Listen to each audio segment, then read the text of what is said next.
Alright guys, TacticalRab back again today. Hope you're all doing well and enjoying your day. So far, plenty of spice on the timeline last night. We've got new gentlemen's agreements potentially coming into play. Will they get copied over for the North American professional scene? That remains to be seen. But also, Censor versus Clayster on a work ethic discussion here in Call of Duty. Very much intrigued to your thoughts in the comment section below. If you enjoyed the video, hitting that like button is the best thing you can do. Top this channel recently, people. Please consider subscribing as well if you have not yet already. Firstly, this I thought was hilarious from Arcitys. Where did the boats go? Now, he calls it a boat. It's obviously actually a tank, but I thought it was funny anyway. That was the first thing he said. He goes inside this hardpoint. As you can see on the right hand side here, guns the guy with the pistol, and there's just a massive tank in the middle of this hardpoint, right? It's pretty much impossible to miss. It's just sitting here. It's very obvious. He turns around. Now, I don't really know how that whole texturing thing works inside video games in general, but when you're not looking at something, like things kind of get de-rendered or like not rendered, right? So it like takes up less of your computer's energy or whatever, or your PC's energy, or your console's energy. But as he turns back around again, for some reason, this tank just doesn't re-render back in, and it's just straight up invisible. And I was kind of thinking when I saw this, has it gone invisible, or is it just like is it just completely disappeared? Turns out it is still there. Like, he can jump on top of it, and as you can see, he can jump on top of it and kind of mantle it. And probably if he shoots through this, he won't get any bullet registration, right? Like, it'll probably just bounce off the tank, but he can't see it at all, which means he can just see anyone walking through. Like, I'm not joking when I say that every single day something like this comes out, which is like, wow, okay, how does this even happen? Are they going to be able to fix this? I don't really know. But imagine this in the league. Like, probably the codcaster wouldn't be able to tell that something was going on here. But theoretically, like, I don't know if you could find a way to replicate this. I don't know how often this happens. But if there was some way to replicate this consistently, then you could have someone sitting on top of the tank here, and it could just see straight through it to see if the guy comes through the door without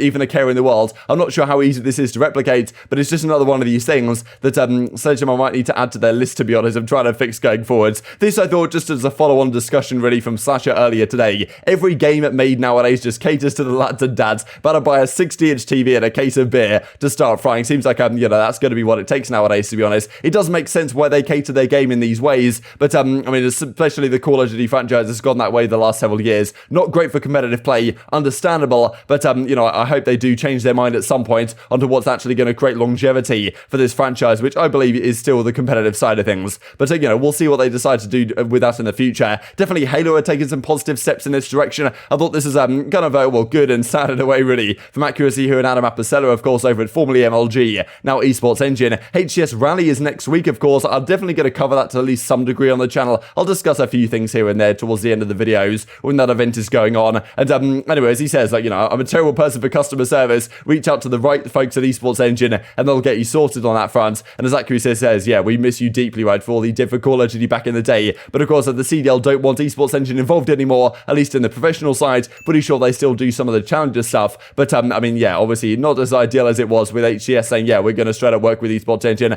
to make our esports division as good as it can possibly be. Which, the CDL definitely, I would say, needs to take some lessons from that front at the present time. But it might be difficult for them to do so if they're actually not working at all. This came out yesterday from Activision Blizzard King, which is, Activision Blizzard and like the Candy Crush part of it as well, that you guys let me know last time I saw ABK as an acronym. But I mean, they've created a workers alliance, so they're unionizing, it seems, the workers to some degree, and they're effectively announcing the initiation of a strike with regard to the whole the chaos that Activision is in right now. I'm sure you guys don't need me to remind you about the disaster that has been Activision Blizzard from a PR side the last several months or so, and for good reason. So it seems like a lot of the workers are just going to go on strike until the board decides to get rid of Bobby Kotick, which I can totally understand given the situation right now. But of course, what this might mean is that how many of the workers are actually going to stay working, right? If you work for Sledgehammer, Infinity Wards, that are technically under that kind of Activision umbrella, like, are they going to be striking as well? Are the CDL people going to be striking as a part of this as well? That's certainly possible. I don't really know. But I believe we saw from Zeb over at the kind of challenger side a week or so ago that he was saying, like, yeah, they were trying to make some decisions earlier, but Activision gave them like 10 days off work as a result of this, and now there might be some more strikes going on. So just an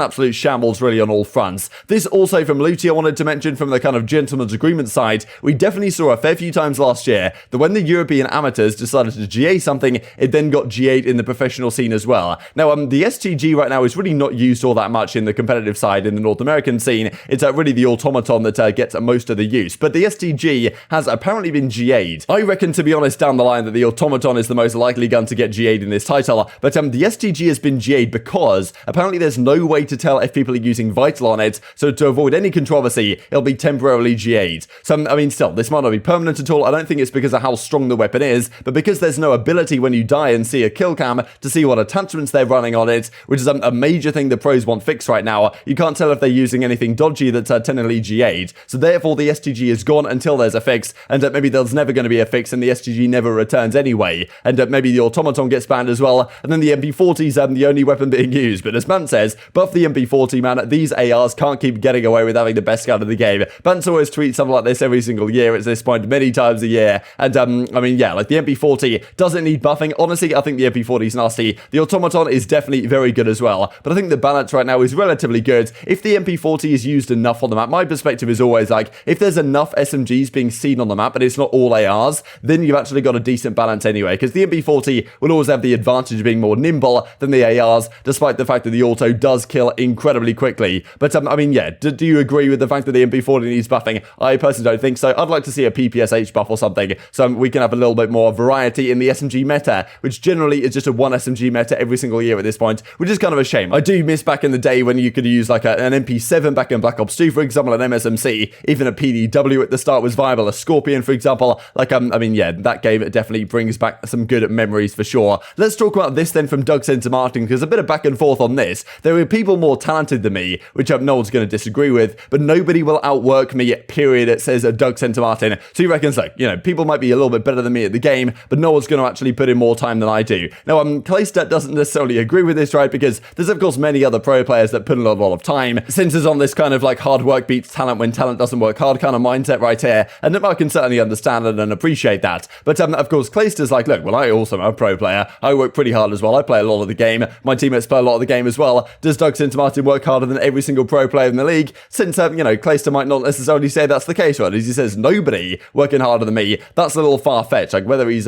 talking just in the sense of Call of Duty in general, whether he's talking to the entire world, you know, that's obviously a different discussion. Show me the pinnacle and I will exceed it, says Censor. I just disagree with the outworking part, says Clay. Overgrinding is glorified in gaming, and efficiency should be what you're going for instead of quantity. This is actually a really important and I think mature point from Clayster that I think really the scene has only figured out the last couple of years or so, and certainly the older players have probably a better idea for. It's not about grinding the game 16 hours a day. It probably makes much more sense to play the game maybe 8 hours a day, but use those 8 hours incredibly well, or at least use like 4 of those hours for incredibly intense, concentrated practice. If you're just playing the game to play it, you're not going to improve anywhere near as quickly as you would if you have some concentrated, dedicated practice time where you're really honed in on improving. And those hours are going to go, well, far beyond than what just grinding the game for pure quantity will do. So I kind of get that from Clayster. Right? There's some players say that, okay, they play an awful lot of the game, they're just grinding all the time, and of course that's valuable, but it's actually the focused concentration that's going to achieve most of the results. So again, it's about working efficiently and smarter rather than harder, Clayster's kind of saying, which I think is a fair point given you want to take care of your health outside of the game as well, which of course Doug does because he hits the gym and all this type of stuff and hits pull-ups on the flank. So I totally understand it, but you know, I agree with the last part, says Censor as well. So definitely has some back and forth there as whether Clayster says, you know, should you actually be outworking anyway, but or also are you actually the hardest working player anyway, which is maybe kind of hard to do. For example, Illy, we know that Illy's putting on an immense grind at the present time. Of course, you know, there's more to just grinding the game and playing it all the time as we just looked at with what Clayster was saying, and I'm sure Illy understands that probably with his time with Clayster and Crimsix the last couple of years, but you know, Illy puts in work too, says Censor. So it's like, okay, fair play, you know, Illy, he's up there, but I'm still the hardest working player in the game. I'm going to outwork everyone, get back into league. That's what he reckons. Going to be challenging to do so though, for sure. This also from Crimsix I thought was kind of funny because the last couple of days have been discussing, okay, if Doug gets back in the league, is he going to be able to not wear the jersey at all on the main stage? But as Crim says, if skinny pro esports players can wear a hoodie when they're cold, why can't fat players wear shorts when they are warm? I'll be following this bad this year. I simply do not care. So apparently he's going to get away with wearing the shorts on the main stage. I thought, I mean, this is kind of funny, really. It's against the rules, he reckons, not GA for pretty much every esports. CDL playing copy-paste to everything, despite the fact we are the WW of esports. I'm wearing 7-inch inseam shorts. You will see a bulge, he says. So, I mean, this is a classic entertainment really here from Crim. If this actually does happen, I want to make sure the cameramen are keeping control of themselves because we don't want anything dodgy hitting the screen. And, well, this also was funny. I'll play this clip just as we finish out the video here between Standy and Crimsix. They had a pretty entertaining conversation on stream last night. There was also this I wanted to mention just from Brian's stats on the Reddit yesterday. It was that most pros, or at least pros, that have won in at least 4 different titles. This is most Call of Duty titles with championship victories. So pretty incredible, really. The fact that Crimsix, yes, he's won the most championships by a margin, but he's only won in 7 different events, or 7 different games, whereas Scump has won in 9 different games, which is kind of incredible. I guess from way back in the Black Ops 1 days, all the way through to, well, I guess not Cold War, but the vast majority of Call of Duties he's won a game in, which is this is kind of like the longevity factor that I think is quite incredible here. Like a lot of these guys have won a Call of Duty event in 4 or more different games, but Scumby is pretty much way ahead of the field in this category, which is of course Crimsix and Karma right there, Formal Jacob, Clay as well, X John. Like definitely makes a lot of sense to these guys. But that's kind of the thing when you're looking at best players of all time, and you're looking at aBeZy and Simp, for example. These guys I'm sure will easily eclipse some of the best players of all time in terms of that top 10 of all time rankings. But at the present time, you know, they haven't won, I would argue, in enough titles to quite have the longevity to put them in that top 5 range as yet, as some people might do. But of course, you guys feel free to disagree. And this also just because if you guys watched the whole Drake Kanye thing that was going on last night, I didn't really get to catch it, to be honest, but I saw the Call of Duty community this morning was pretty much down bad. Then I thought you guys might enjoy this one. But very much intrigued to your thoughts on all this stuff in the comment section below. Hope you guys enjoyed the video. If you did enjoy it, hitting that like button tells the YouTube gods this is a good video. Others like you should see it as well. And I've grown the competitive Call of Duty community. Thanks for watching as always. Take care. And I will see you next time. I was about to say, dude, playing you in laser tag, they probably give you the women's size. Like chest target thing, bro. You probably pull up, dude, and be like, yo, get the women's extra small. No, bro, it's just like it's paintball. Like I'm literally hiding in bushes. You're never gonna know where I'm at.